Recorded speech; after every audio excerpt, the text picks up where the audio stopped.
এখনো সিলেটে সাদা পাথরে লুট হওয়া পাথর উদ্ধারের কাজ চলছে। প্রশাসনের হিসাবে এখনো 89,000 ঘনফুট পাথর উদ্ধার হয়েছে।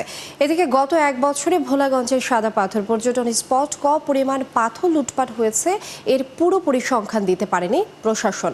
পর্যটকরা বলছেন রেলওয়ের ব্যাংকার ও আশপাশের এলাকা থেকে লুটপাট করা হলেও এখনো বিজিবি ক্যাম্পের আশপাশের এলাকায় কিছু পাথর অক্ষত আছে।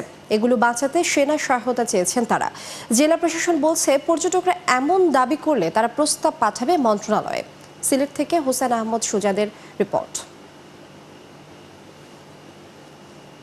গত এক বছর ধরে ভোলাগঞ্জ রেলওয়ের পুরো এলাকা ও সাদা পাথরের আশপাশের এলাকা থেকে অবাধে পাথর লুট করে কোম্পানিগঞ্জের কয়েকটি প্রভাবশালী চক্র। পাথরের বদলে সেখানে দেখা মেলে সাদা বালুর।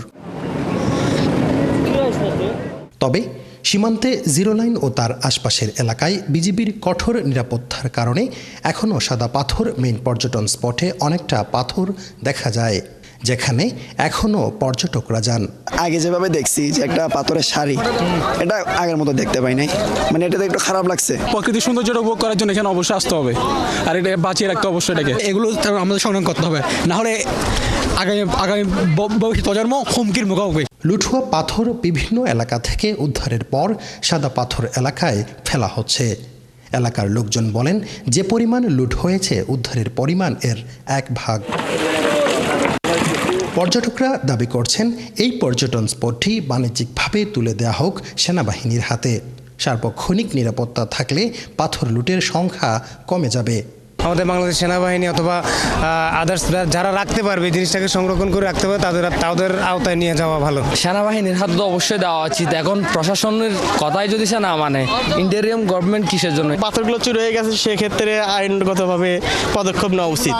জেলা প্রশাসক জানান, এখন থেকে পাথর লুটের অভিযোগ আসলেই ব্যবস্থা নেবে প্রশাসন। আর যদি সাধারণ মানুষ সাদা পাথর পর্যটন স্পট রক্ষায় সেনাবাহিনীকে দেখতে চায়, তাহলে সেই প্রস্তাব সরকারের দপ্তরে পাঠানো হবে।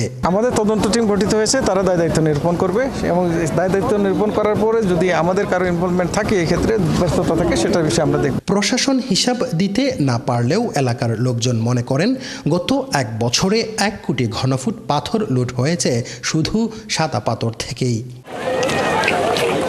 হোসেন আহমদ সুজাদ, 71 সিলেট।